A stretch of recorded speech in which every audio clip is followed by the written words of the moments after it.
الشيطان الرجيم بسم الله الرحمن الرحيم قل اللهم مالك الملك تؤتي الملك من تشاء وتنزع الملك ممن تشاء وتعز من تشاء وتذل من تشاء بيدك الخير إنك على كل شيء قدیر۔ سبحان اللہ۔ یہ آیت مبارکہ اور اس سے اگلی آیت مبارکہ میں اللہ تبارک و تعالی نے اہل اسلام کے غلبے اور اقتدار کی منتقلی کا وعدہ بصورت دعا فرمایا۔ یہ دعا تلقین فرمائی اللہ تبارک و تعالی نے۔ ہوا یہ کہ ان دونوں آیات کریمہ کا شان نزول کا سبب یہ ہے کہ کریمہ کا صلی اللہ علیہ وآلہ وسلم جب پورے ہر طرف کے کافر جو ہیں مل کر کے حملہ آور ہوئے مدینے پر، کریمہ کا صلی اللہ علیہ وآلہ وسلم نے جب دیکھا کہ مشرکین مکہ بھی آ رہے ہیں اور یہودی بھی سارے ملے ہوئے ہیں، جنہوں نے معاہدے کیے ہوئے تھے وہ بھی توڑ بیٹھے ہیں، تو باقی بھی جتنے بھی قبیلے تھے دشمن اسلام کے، اسلام کو صفحہ ہستی سے مٹانے کے لیے سارے ایک ہی بار حملہ آور ہوئے۔ کریمہ کا صلی اللہ علیہ وآلہ وسلم نے اپنے صحابہ کرام علیہ رضوان کو جمع کر کے ان سے مشورہ فرمایا کہ کیا کیا جائے۔ تو کریمہ کا صلی اللہ علیہ وآلہ وسلم کی بارگاہ میں حضرت سلمان فارسی رضی اللہ تعالیٰ عنہ عرض گزار ہوئے، یا رسول اللہ صلی اللہ علیہ وسلم، ہمارے ہاں ایران کے اندر وہاں یہ طریقہ تھا کہ جب بھی کوئی باہر سے حملہ ہوتا تو ہم شہر کے باہر خندق کھود دیتے تھے، اگر اسی طرح ہم یہاں کر لیں تو ہم خود مدینہ شہر کے اندر رہیں گے، ہم محفوظ رہیں گے، ہمارے بچے بھی محفوظ رہیں گے، ان کی بھی پریشانی نہیں ہوگی، وہ لوگ بھی زیادہ ہیں، تو اس طرح ہم اپنے آپ کو ان کے حملے سے بچا سکتے ہیں۔ تو کریمہ کا صلی اللہ علیہ وآلہ وسلم کو ان کی یہ تجویز پسند آئی۔ آقا علیہ السلام نے ارشاد فرمایا سارے صحابہ کرام علیہ رضوان کو، پورے مدینے کے باہر جو ہے وہ علاقہ بانٹ دیا گیا، 40 ہاتھ جو ہے وہ 10 بندوں کے ذمہ آیا، 40 ہاتھ 10 بندوں کے ذمہ آیا کہ تم نے اس کی کھدائی کرنی ہے۔ کریمہ کا صلی اللہ علیہ وآلہ وسلم خود مٹی اٹھا رہے ہیں، سبحان اللہ۔ یعنی یہ وہ کام ہے جس میں کریمہ کا صلی اللہ علیہ وآلہ وسلم بذات خود شریک ہیں جی۔ اور بہت سارے کلمات بھی پڑھ رہے تھے آتے جاتے، جس طرح ہوتا ہے نا یہاں بھی کام کر رہے ہوں تو کچھ نہ کچھ گنگناتے رہتے ہیں، پڑھتے رہتے ہیں، تو وہ بھی اس طرح کے کچھ اشعار اور کچھ کلمات پڑھ رہے تھے صحابہ کرام علیہ رضوان۔ تو کریمہ کا صلی اللہ علیہ وآلہ وسلم کے پاس ایک صحابی حاضر ہوتے ہیں، عرض کرتے ہیں یا رسول اللہ صلی اللہ علیہ وسلم، ہمارے جو حصے کی جگہ تھی وہاں پہ ایک نیچے چٹان آ گئی ہے، ہم 10 بندے زور لگا تھکے ہیں لیکن وہ چٹان ٹوٹ نہیں رہی۔ کریمہ کا صلی اللہ علیہ وآلہ وسلم خود تشریف لے گئے، وہ کدال جا کے پکڑی آقا علیہ السلام نے، پہلی بار آقا علیہ السلام نے زور سے مارا اور اس سے آگ چمکی اس سے چٹان میں سے، اور اس کا ایک حصہ ٹوٹ گیا، سبحان اللہ۔ ایک حصہ اس کا ٹوٹ گیا۔ کریمہ کا صلی اللہ علیہ وآلہ وسلم نے ارشاد فرمایا میں یہیں کھڑا ہو کے ہیرا فارس کا علاقہ ہے، فرمایا کہ میں فارس کو دیکھ رہا ہوں، اللہ تبارک و تعالی نے وہ فارس پورے کا پورا میرے غلاموں کو عطا فرما دیا ہے۔ کریمہ کا صلی اللہ علیہ وسلم نے دوسری بار مارا چٹان کو تو پھر آگ کا شعلہ نکلا، چنگاریاں نکلیں اس میں سے۔ کریمہ کا صلی اللہ علیہ وآلہ وسلم نے فرمایا اللہ تبارک و تعالی نے روم مجھے عطا فرما دیا ہے۔ سبحان اللہ۔ ہاں، فرمایا کہ روم کے محلات میں دیکھ رہا ہوں وہ سارے کے سارے فتح ہو گئے۔ اور تیسری بار آقا علیہ السلام نے جب مارا اسے تو پھر وہ سارے کے سارے چٹانیں ٹوٹ گئی، ساری چٹان ٹوٹ گئی۔ کریمہ کا صلی اللہ علیہ وسلم نے ارشاد فرمایا اللہ تبارک و تعالی نے مجھے صنعاء یعنی یمن بھی عطا فرما دیا ہے سارا۔ اور مزے کی بات یہ سارے علاقے جو ہیں حضرت سیدنا ابو بکر صدیق اور حضرت عمر رضی اللہ تعالیٰ عنہ کے دور مبارکہ میں سارے فتح ہو چکے تھے، حضرت عمر کے دور میں سارے کے سارے فتح ہو گئے ہیں جی۔ اس سے ایک بات یہ بھی ثابت ہوتی ہے آقا علیہ السلام کہ مجھے عطا کر دیا گیا ہے۔ حضرت ابو بکر اور عمر رضی اللہ تعالیٰ عنہما، باقی بھی حضرت مولا علی، حضرت عثمان غنی، ان کی خلافت بھی آقا علیہ السلام کی منہاج نبوت پر تھی، لیکن ان کی خلافت کے اندر حضور فرما رہے ہیں اللہ تعالیٰ نے مجھے عطا فرما دیا اور ان کی خلافت میں ہوا۔ اس سے یہ یقین ہو گیا کہ ابو بکر اور عمر کی خلافت عین حضور کی ہی حکومت ہے۔ سمجھایا نا مسئلہ؟ اس میں کوئی دوسری رائے والی بات نہیں ہے۔ یہ ذلیل لوگ جو ہیں اعتراض کرتے ہیں نعوذ باللہ حضرت ابوبکر صدیق رضی اللہ تعالیٰ عنہ کی خلافت پر، ان کے خلیفہ بلا فصل ہونے پر، ان کے خلیفہ برحق ہونے پر، تو کریم آقا علیہ السلام کی یہ حدیث پاک واضح کر رہی۔ اللہ تبارک و تعالیٰ نے یہ آیات کریمہ نازل فرمائی، اس وقت نازل فرمائی۔ اب ہوا کیا کہ منافقین جو ہیں ان تک یہ بات پہنچی تو انہوں نے مذاق اڑانے شروع کر دیے۔ انہوں نے کہا جن کو اپنی جان کی پڑی ہوئی ہے، اپنی جان بچاتے پھرتے ہیں، اپنی جان بچانے کے لیے خیمے یہ خندقیں کھودتے پھرتے ہیں، اب وہ جناب خواب دیکھ رہے ہیں کہ روم کو فتح کرنے کے اور فارس کو، وہ تو بڑے یعنی ایک طرف ہرقل بیٹھا ہے، کیسر بیٹھا ہے، فلانے بیٹھے ہیں، ڈمکانے بیٹھے ہیں، ان کو فتح کرنے کا یہ خواب دیکھ رہے ہیں، ایسا کیسے ہو سکتا ہے؟ صنعاء کو فتح کرنے کی باتیں کر رہے ہیں، وہ ان کے قبضے میں آ جائے گا، زیر نگین ہو جائے گا۔ نعوذ باللہ من ذالک، منافقوں نے یہ باتیں کیں۔ اللہ تبارک و تعالیٰ نے حبیب کریم صلی اللہ علیہ وآلہ وسلم کے غلاموں کو تسلی دینے کے لیے یہ آیات کریمہ نازل فرمائی۔ سبحان اللہ۔ ہیں جی، اللہ اکبر۔ اللہ تبارک و تعالیٰ نے فرمایا کہ قل اللہم مالک الملک تؤتی الملک من تشاء۔ اللہ تعالیٰ نے فرمایا حبیب پیارے آپ یہ دعا کریں، غلاموں کو بھی فرمائیں وہ بھی یہ دعا کریں۔ اس سے ثابت ہوتا ہے، مزے کی بات دیکھیں کہ حکومت ملنے کی دعا کرنے کا حکم کہاں دیا جا رہا ہے؟ میدان جہاد میں۔ آج کل کے مولوی پیر حجرے میں بیٹھ کے کہتے ہیں جی وہیں پہ دعا کریں گے ہم، وہیں بیٹھ کے کہاں دعا ہوگی بھائی بتائیں؟ آقا علیہ السلام دشمن پر غلبے کی جو دعا مانگ رہے ہیں وہ بھی بدر میں کھڑے ہو کے مانگ رہے ہیں، ہے یا نہیں ایسا؟ عہد گئے ہیں تو عہد میں کھڑے ہو کے حضور دعا مانگ رہے ہیں۔ تو یہاں عین حالت جنگ میں خندقیں کھودی جا رہی ہیں، دشمن سامنے ہے، ایسی حالت کے اندر اللہ تبارک و تعالیٰ نے یہ مبارکہ نازل فرمائی کہ آپ یہ دعا مانگیں ہیں۔ اللہ اکبر۔ اور ایک دعا کا تلقین کرنا ایک یہ بھی ہے کہ فرمایا کہ کسی کے ذہن میں بعد میں یہ نہ آئے کہ یہ میرے زور کی وجہ سے فلاں ملک فتح ہوا ہے، فلاں علاقہ فتح ہوا ہے۔ میں جو بھی بندہ کہے یہی کہے کہ ہمارے مالک نے عطا فرمایا ہے، سبحان اللہ۔ اسلام غالب آ جائے، اسلام کی حکومت آ جائے، ہر بندے کے ذہن میں یہی ہو، کسی کے ذہن میں ذرہ برابر کو یہ نہ آئے۔ اب بتائیں جنہوں نے فارس فتح کیا، جنہوں نے روم فتح کیا اور جنہوں نے یہ سارے علاقے فتح کیے، ان ساری فتوحات حاصل کرنے والوں کو رب کیا فرما رہا ہے؟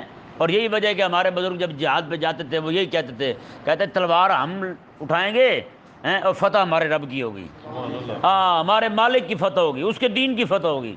تو جب تک یہ بندے کے ذہن میں نہ بیٹھ جائے، اب ہمارے ساتھ کیا ہوتا ہے، ہم کو تھوڑا سا بھی مار کا سر کر لیتے ہیں نا، وہ پھر قابو نہیں آتے۔ ہم کہتے ہیں لو جناب ہمارے ڈولے دیکھیں، وہ میں ہی تھا اس وقت یہ ہوا ہے، میں نہ ہوتا تو کچھ بھی نہ ہوتا۔ اللہ اکبر۔ اللہ تبارک و تعالیٰ نے کیسے تربیت فرمائی۔ مکہ فتح ہو رہا ہے، کریم آقا صلی اللہ علیہ وآلہ وسلم مکہ کے اندر داخل ہو رہے ہیں، یہ وہ مکہ ہے، آپ کو معلوم ہے کہ کیسے انہوں نے آقا علیہ السلام کو تکلیفیں دیں، ایذائیں دیں، آقا علیہ السلام وہاں سے تشریف لے آئے۔ اب مکہ فتح ہو رہا ہے، سارے مشرک جتنے بھی بنے پھرتے تھے بڑے بڑے پھنیر، وہ سارے کے سارے ذلیل ہو رہے ہیں، سارے بھاگ رہے ہیں وہاں سے، بھاگ کے وہ پہاڑوں کی چوٹیوں پہ جا بیٹھے دیکھنے کے لیے۔ وہاں کریم آقا علیہ السلام جب داخل ہو رہے ہیں نا، آقا علیہ السلام رب کی بارگاہ میں ایسے جھکے ہوئے تھے، آقا علیہ السلام کی داڑھی مبارکہ اونٹ کے آگے لکڑی ہوتی نہیں لگی ہوئی اس کے ساتھ لگ رہی تھی۔ بتائیں، یہ فتح کا جشن ایسے منایا جاتا ہے، رب کی بارگاہ میں جھکا جاتا ہے۔ لیکن یہاں تو عورتیں نہ چاہتے ہیں، ادھر سیلاب ہو، پاکستان کا ایک پورا حصہ ڈوبا ہوا ہو اور حکمران جو ہیں وہ رب تبارک و تعالیٰ کا شکر یوں ادا کریں، عورتیں نہ چاہیں، نعوذ باللہ من ذالک۔ ابھی بھی کو بات رہ گئی ہے، ابھی کل کی بات ہے، یہ ایک ویڈیو بندے نے بھیجی ہے کہ سندھ کے اندر خود اسی کا شہر بلاول بھٹو کا، وہاں پہ لوگوں سے قرآن اٹھوا رہے ہیں، سر پہ قرآن رکھ بھی تو ووٹ ہمیں دے گا اور شناختی کارڈ کی کاپی بھی دے ہمیں تو پھر ہم تجھے روٹی دیں گے۔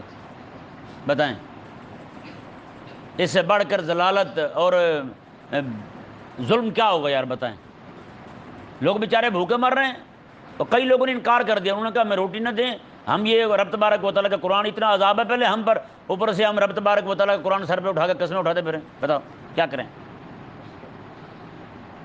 تو یہ کبھی بھی وفادار نہیں ہو سکتے۔ لیکن قوم جو ہے نا، جب تک قوم کو یہ سمجھ نہیں آئے گی کہ ہمارے ساتھ ظلم ہو رہا ہے تب تک ظلم کے خلاف کھڑی بھی نہیں ہو سکتی۔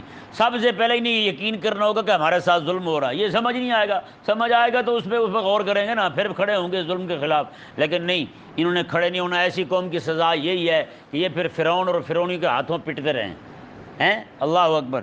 رب تبارک و تعالیٰ نے ارشاد فرمایا کہ یہ دعا کریں جی، کیا دعا ہے؟ اللہم مالک الملک، اے ملکوں کے بادشاہ، تؤتی الملک من تشاء، تو جسے چاہتا ہے ملک عطا فرماتا ہے، وتنزع الملک ممن تشاء، اور جس سے چاہتا ہے ملک لے لیتا ہے، وتعز من تشاء وتذل من تشاء، اور تو جسے چاہتا ہے عزت دیتا ہے، جسے چاہتا ہے ذلیل فرماتا ہے، جسے چاہتا ہے عزت دیتا ہے، جسے چاہتا ہے ذلیل فرماتا ہے۔ بیدک الخیر، تیرے ہی ہاتھ میں خیر ہے، خیر تیرے ہی ہاتھ میں ہے۔ اب یہ دیکھیں، چونکہ ابھی تک ریاست وہ چاہے علمی ہو چاہے دوسری سیاسی ہو، دونوں طرح سے چلتی آ رہی تھی بنی اسرائیل کے پاس جی۔ مدینہ میں بھی آپ دیکھیں تو وہی بڑے بنے ہوئے تھے، اور دوسری طرف مشرکین جو ہیں وہ چودھری بنے ہوئے تھے۔ اس طرح کر کے سب کی یعنی کہ ذیلی حکومتیں قائم تھی، اپنی اپنی، ہر بندہ اپنی جگہ حاکم تھا۔ اللہ تبارک و تعالیٰ نے ارشاد فرمایا کہ یہ جو ابھی تک سارے حاکم بنے بیٹھے ہیں، یہ بنی اسرائیل جو ہیں یہ بھی اپنے آپ کو حکمران سمجھتے ہیں۔ رب تبارک و تعالیٰ نے فرمایا کہ خالق اور مالک میں ہوں، ملک کا بادشاہ میں ہوں، حاکم میں ہوں، تو میں جسے چاہوں اسے نائب بنا دوں اپنا، جسے چاہوں اسے حکومت عطا فرما دوں۔ تو خلاق کائنات نے اس آیہ مبارکہ میں یہ بتا دیا کہ اب حکومت جو ہے ان کی ختم ہونے جا رہی ہے، وہ اقتدار جو ہے اللہ تبارک و تعالیٰ اب بنی اسرائیل سے بنی اسماعیل میں منتقل کرنے جا رہا ہے، اب ادھر منتقل ہو رہا ہے۔ ان کی ساری جتنی بھی تھی علمی سیاسی ہر طرح کی قوت جو ہے وہ ساری ختم ہو گئی۔ اللہ تبارک و تعالیٰ نے کریم آقا صلی اللہ علیہ وآلہ وسلم کے غلاموں کو سب کچھ عطا فرما دیا۔ بیدک الخیر، میں تیرے ہی ہاتھ میں خیر ہے۔ تو یہ جب ہم پڑھتے ہیں نا آمنت بالقدر و خیرہ و شرہ، بقدری جی خیرہ و شرہ، تقدیر جو ہے وہ اچھی ہو یا بری ہو، جو بھی ہو ہم اس پہ ایمان لاتے ہیں، وہ اللہ تبارک و تعالیٰ کی طرف سے ہے، اسی نے لکھا ہے۔ تو یہ جو ہم پڑھتے ہیں یہاں پہ یہ کہا کہ بیدک الخیر، خیر تیرے ہی ہاتھ میں ہے، یہاں دوسرا لفظ نہیں ہے۔ تو یہ ذہن میں رہے کہ بعض اوقات بلکہ اکثر اوقات ہمیشہ یہی ہوتا ہے عموماً، جیسے ایک شاعر ہے اس کا شعر ہے باقی مصائب قوم عند قوم فوائد، کہتے کسی قوم کی مصیبت جو ہے وہ کسی کے لیے خوشی کا باعث ہوتی ہے یا نہیں؟ آپ خود دیکھیں عمران خان جس دن اترا تھا، کیا پاکستان میں لوگوں نے خوشیاں نہیں منائی تھیں؟ اور پورے پی ٹی آئی والے رو رہے تھے، ہے یا نہیں؟ تو اس سے پہلے جو اترا تھا نواز شریف جب اترا تھا اس وقت بھی لوگوں نے خوشیاں منائی تھیں، ہے یا نہیں؟ ایک قوم پہ مصیبت بنی ہوئی ہے اور دوسری قوم خوش ہو رہی ہے نا؟ یعنی ایک خیر وہ چاہے اس کے اندر شر کا پہلو ہو، وہ خیر کسی نہ کسی کے لیے ضرور ہوتی ہے۔ آپ صرف اس شر کو ہی نہ دیکھیں بلکہ اس کو پورے نظام میں فٹ کر کے دیکھیں۔ جیسے مثال کے طور پر کسی بندے کے یہاں گال پہ تیل ہو، یہاں لگا ہوگا خوبصورت لگے گا، ہے یا نہیں؟ اور کوئی بندہ اسے یہاں سے اکھیڑ دے، اکھیڑ کے علیحدہ کر کے دیکھے، اب بتائیں اس میں زینت ہوگی؟ کوئی خوبصورتی نہیں ہے نا۔ تو اس کی خوبصورتی دیکھنی ہے تو اس کی جہاں پہ لگا تھا وہیں لگا کے دیکھیں، پھر آپ کو اسی کالک میں بھی خیر نظر آئے گی، ہے یا نہیں؟ وہی کالک ہے جو باعث عار ہے لوگوں کے لیے، باعث شرمندگی ہے، باعث ذلت ہے لوگوں کے لیے، لیکن وہی تھوڑی سی کالک جو ہے جب نظام کے اندر لگی ہوئی ہے وہ خوبصورت لگ رہی ہے۔ اسی طرح بال جو ہیں، بالوں میں بذات خود کوئی حسن نہیں ہے حسن ان میں، سر پہ لگے ہوئے ہوں سونے لگتے ہیں، داڑھی پہ ہوں خوبصورت لگتے ہیں، ان کو تیل بھی لگاتے ہیں، مالش بھی کرتے ہیں، قسم قسم کے شیمپو بھی استعمال کرتے ہیں، سارا کچھ کرتے ہیں، کنگھا بھی کرتے ہیں روز، ہے یا نہیں؟ اب بتائیں جو نائی کے پاس پورا بورا بھرا ہوا ہے کہاں ان کو بھی کسی نے جا کر تیل لگایا ہے؟ نہیں نا۔ اب وہ حسن نہیں رہا ان میں، جب نظام کا حصہ تھے وہ خوبصورت تھے۔ اسی طرح کر کے ایک چیز جو ہے وہ ایک جگہ خیر ہے جی، ایک جگہ خیر ثابت ہو رہی ہے، وہی چیز دوسری جگہ شر ثابت ہو رہی ہے۔ تو ایک ہی چیز جو ہے وہ ایک کے لیے خیر ہو، دوسرے کے لیے خیر کا سامان نہ ہو اس میں. یہاں ہے بال یہاں ہیں تو خیر ہے، نائی کے پاس چلے گئے تو پھر کوئی خیر نہیں ہے ان میں. کیا حسن ہے ان میں؟ کوئی حسن نہیں ہے ان میں. تو اسی طرح کر کے اللہ تبارک و تعالیٰ نے یہاں پر فرمایا بیادک الخیر، خیر کی بات کی ہے. میں کسی کو اگر شر بھی پہنچے، تکلیف بھی پہنچے، تو وہی خیر اور شر جو ہے کسی نہ کسی کے لیے ضرور خیر کا سامان ہوگا. وہ شر جسے پہنچ رہا ہے وہ کسی نہ کسی کے لیے خیر کا سامان ضرور ہوگا. حضرت سیدنا شیخ سعدی رحمہ اللہ فرماتے ہیں ایک بادشاہ تھا، ظالم تھا، وہ سویا ہوا تھا. کسی نے کہا کہ اس کو جگا دیں ہیں، تو شیخ سعدی رحمہ اللہ فرماتے ہیں کہ میں نے کہا کہ یہ شر ہے، یہ سوئے رہے تو اچھا ہے، یہ سوئے رہے تو اچھا ہے. یہ ذلیل اٹھے گا تو خدا تعالیٰ کی مخلوق پر ظلم کرے گا. تو جتنی دیر یہ سوئے رہے گا خدا تبارک و تعالیٰ کی مخلوق جو ہے وہ رات میں رہے گی. کس میں رہے گی؟ رات میں رہے گی. اللہ تبارک و تعالیٰ نے ارشاد فرمایا، جی دیکھیں انک علی کل شیء قدیر، بے شک اللہ تبارک و تعالیٰ کی بارگاہ میں عرض کی جا رہی ہے بے شک مولا تو ہر چیز پر قدرت رکھنے والا ہے. ہیں اللہ اکبر. یعنی کہ 3 علاقوں کی فتح کی خوشخبری جو سنائی گئی، 3 علاقوں کی فتح کی خوشخبری سنائی گئی، روم کی، فارس کی، صنعاء کی. اور یہ اللہ تبارک و تعالیٰ کی بارگاہ میں رب تعالیٰ نے فرمایا کہ ہتھیار تم نے اٹھانے ہیں، حملے تم نے کرنے ہیں. پھر کہنا یہی ہے انک علی کل شیء قدیر، بیادک الخیر، مولا خیر تیرے ہی ہاتھ میں، تو ہی عطا فرمانے والا ہے. تلوار اٹھا کے بھی ہم تیرے در کے فقیر ہیں. اللہ اکبر کبیرہ. کیا طبیعت فرمائی جا رہی ہے محبوب کریم صلی اللہ علیہ وسلم کے صحابہ کی، اور کس طرح کس منہج پہ انہیں لایا جا رہا ہے. اخلاق کی تربیت دیکھیں کیسی. اللہ اکبر کبیرہ. اللہ تبارک و تعالیٰ نے آگے اسی مضمون کو مزید وضاحت کے ساتھ بیان کرنے کے لیے اگلی آیت مبارکہ نازل فرمائی. اپنی قدرت اور تصرفات کو بیان فرمایا. تولج اللیل فی النہار و تولج النہار فی اللیل، مولا تو رات کو دن میں داخل کرتا ہے اور دن کو رات میں داخل کرتا ہے. دن کو رات میں اور رات کو دن میں داخل کرتا ہے. کبھی جو ہے وہ رات 14 گھنٹے کی، دن 10 گھنٹے کا، اور پھر وہی دن جو ہے وہ 14 گھنٹے کا، رات 10 گھنٹے کی. جیسے اب رات بڑی ہو رہی ہے اور دن چھوٹا ہو رہا ہے. دن داخل ہو رہا ہے نا رات میں، ہے یا نہیں؟ رات جو ہے وہ دن کو اپنے لپیٹ میں لے رہی ہے.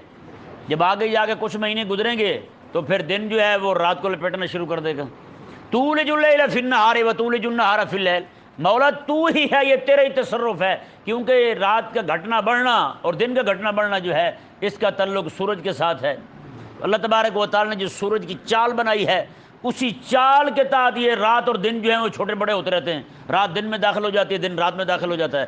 تو اللہ تبارک و تعالیٰ نے ارشاد فرمایا، جی دیکھیں یعنی کائنات عالم پر تصرف رب تبارک و تعالیٰ کا. اگر میں وَتُخْرِجُ الْحَيَّ مِنَ الْمَيِّتِ وَتُخْرِجُ الْمَيِّتَ مِنَ الْحَيِّ، مولا عالم ارواح پر بھی تیرا تصرف ہے، عالم شہادت پر بھی تیرا تصرف ہے.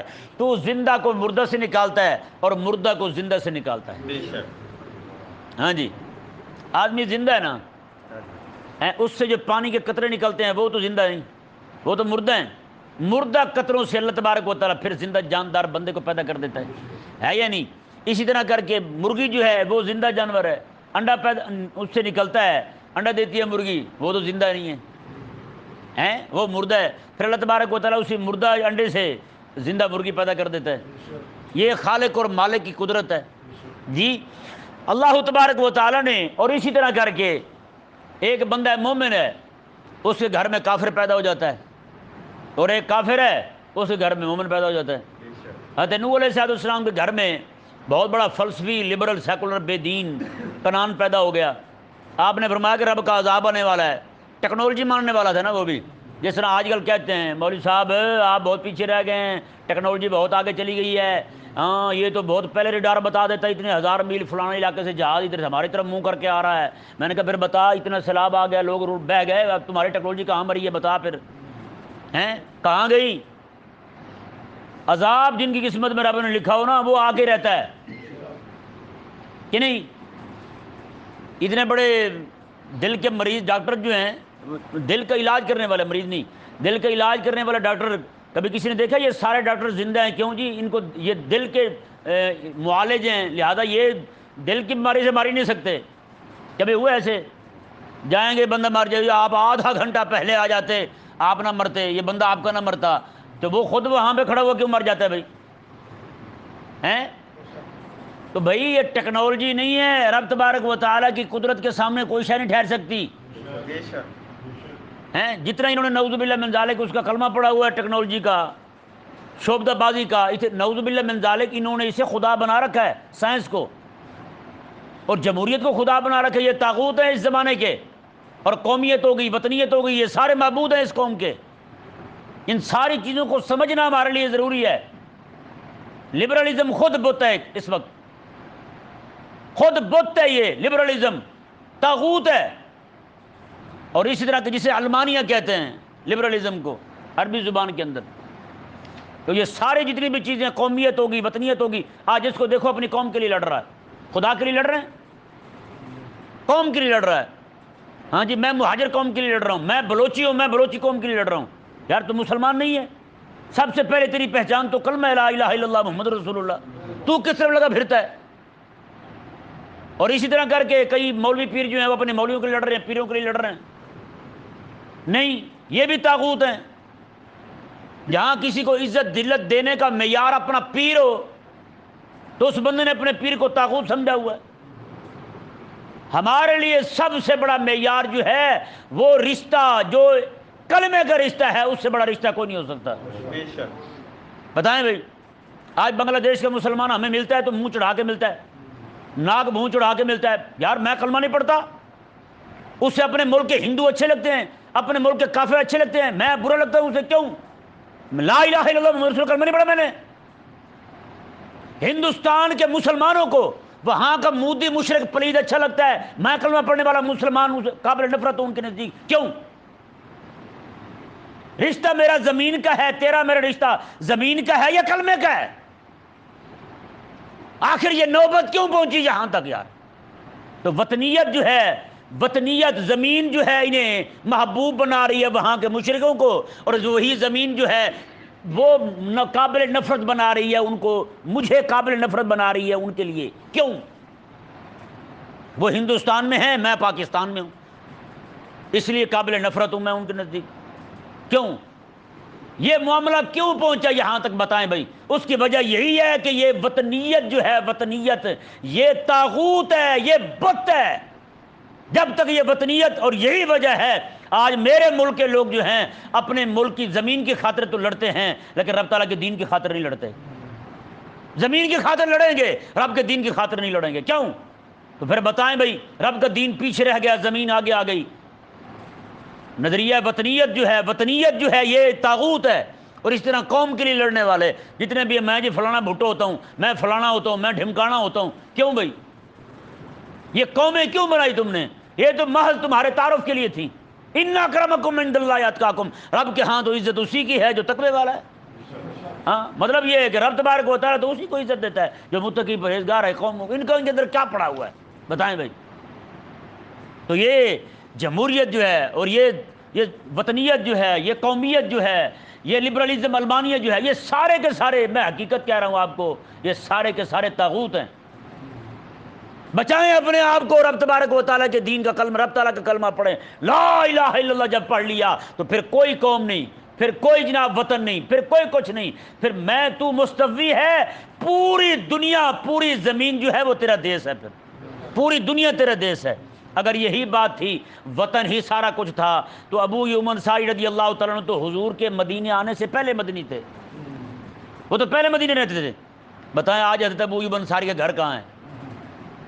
حضرت ابو ایوب انصاری رضی اللہ تعالیٰ عنہ تو آپ کا مزار استنبول میں، جہاد کرنے گئے ہوئے تھے نا۔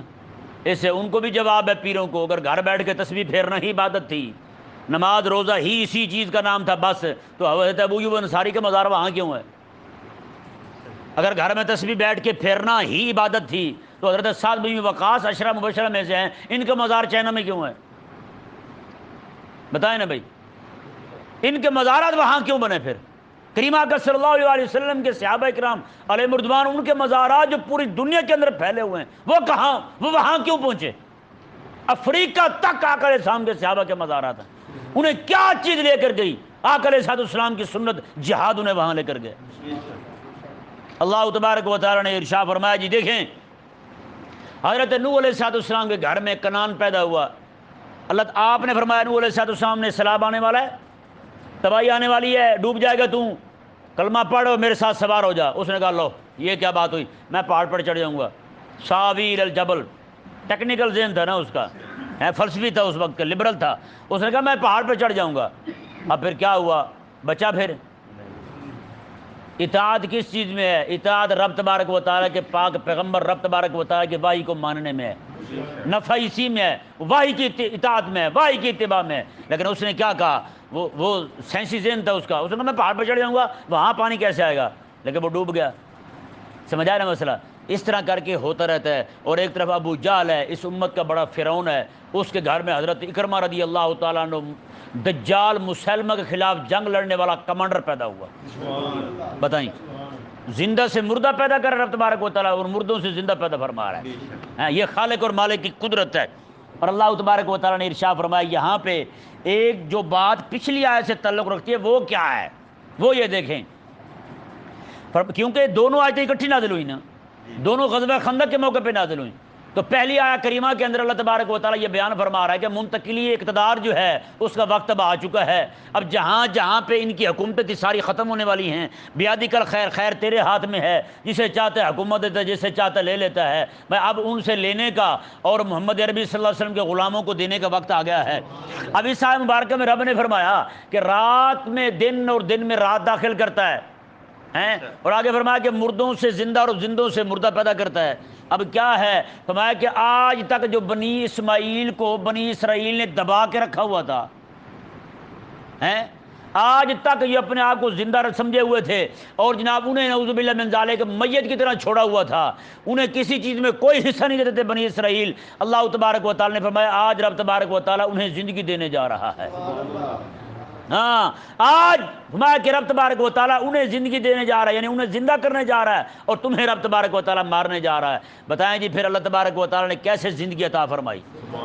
بنی اسماعیل جو ہیں وہ کیسے پھر اٹھے، اور کس طرح کر کے رسول اللہ علیہ السلام کے دین کا جھنڈا اٹھایا محبوب کریم علیہ السلام کے صحابہ نے، پھر چہار دانگ عالم پھیل گئے، اور ہر طرف جو ہے وہ توحید کی اذانیں ہونے لگی ہیں۔ اللہ اکبر کبیرہ۔ اللہ تبارک و تعالیٰ نے ارشاد فرمایا جی دیکھیں وَتَرْزُقُ مَن تَشَاءُ بِغَيْرِ حساب، کہ یہ بھی کہو تم میری بارگاہ میں مولا تو جسے چاہتا ہے بے حساب رزق عطا فرماتا ہے۔ یہ ذہن میں رہے، رزق سے مراد کے لیے روٹی نہیں ہوتی، ہمارے لوگ اسے روٹی سمجھتے ہیں۔ یہاں جو فرمایا جا رہا ہے، یہاں چونکہ منتقلی اقتدار کی بات ہو رہی ہے تو یہاں رزق سے مراد بھی اقتدار ہے۔ کیا ہے؟ اقتدار ہے، غلبہ ہے، دینی، سیاسی، علمی، برہانی، ہر طرح کا غلبہ یہاں مراد ہے۔ ترزق من تشاء، رزق سے مراد یہی ہے۔ مولانا روم رحمہ اللہ یہ ارشاد فرماتے ہیں کہ یہ روٹی رزق نہیں ہے، اللہ تبارک و تعالی نے تجھے صحت دی ہے تو یہ بھی رزق ہے۔ وہ حضرت عمر رضی اللہ تعالیٰ یہ دعا کیا کرتے تھے نا، اللہم ارزق شہادتاً فی سبیلک، مولا مجھے شہادت عطا فرما اپنے راہ میں۔ وہاں بھی اللہم ارزق، ارزق کے الفاظ ہیں، رزق عطا فرما، کیا؟ شہادت والا۔ تو شہادت بھی رزق ہے، صرف روٹی رزق نہیں ہے۔ تو رب تبارک و تعالیٰ سے مانگے نا، دین کی فہم مانگے، یہ بھی رزق ہے۔ صرف روٹی دیکھ کے کسی کو امیر سمجھنا، نہ۔ اب کوئی بندہ ایسا ہے جو دانا ہے، فہیم ہے، عقل والا ہے، دانا ہے، سمجھدار ہے، تو یہ چیزیں اسے ملنا یہ بھی رب تبارک و تعالیٰ کا رزق ہیں۔ اب کسی بندے کو اکیلی روٹی مل گئی ہے لیکن اسے پتہ ہی نہیں ہے نہ کھانے کا، نہ پینے کا، نہ اٹھنے کا، نہ بیٹھنے کا، تو آپ اس پہ فخر کیے جا رہے ہیں؟ نہ، یہ نہیں۔ بزرگ فرماتے ہیں ایک بندہ گدھے پہ جا رہا تھا، گدھے پہ سامان لدا ہوا ہے اس نے، ایک بندہ دانا تھا وہ گزرا وہاں سے، اس نے کہا کہ کیا ہے؟ اس نے کہا ایک جو ہے نا حصہ اس میں گندم ہے۔ اس نے کہا دوسرے میں کیا؟ اس نے کہا دوسرے میں ریت ہے۔ اس نے کہا ایک میں گندم دوسرے میں ریت کیوں؟ اس نے کہا وزن برابر کرنے کے لیے ڈالا تھا نا ریت۔ اس نے کہا خدا کے بندے تو خود پیدل چل رہا ہے، اگر آدھا گندم ایک طرف ڈال دیتا آدھا دوسری طرف ڈال دیتا تو تیرے لیے آسانی ہو جاتی، تو بھی اس پہ سوار ہو جاتا۔ اس نے کہا یار واہ تو بڑا دنا بندہ ہے، کمال نہیں کر دی تو نے۔ اس نے کہا ہاں یار اللہ تعالیٰ نے بڑی سمجھ دی ہے۔ اس نے کہا پھر تیرے پاس تو مال بھی بڑا ہوگا۔ اس نے کہا مال کہاں آیا، کبھی روٹی ملتی ہے کبھی نہیں ملتی، کبھی کھا لیتا ہوں کبھی نہیں کھاتا ہوں۔ اس نے کہا چل پر رہنے دے، تیری بات میں نہیں مانتا، پھر کہیں یہ نہ ہو میرا حال بھی تیرے جیسا ہو جائے۔ یعنی کہ اب وہ رزق سمجھ رہے تھے صرف روٹی کو، وہ بیوقوف نے سمجھا تھا۔ رزق جو ہے صرف روٹی ہے، اسے جو اللہ تبارک و تعالیٰ نے دنائی دی تھی، عقل دی تھی، اسے وہ رزق نہیں سمجھ رہا۔ بھئی صحت کا ہونا جو ہے یہ بھی رب تبارک و تعالیٰ کا رزق ہے۔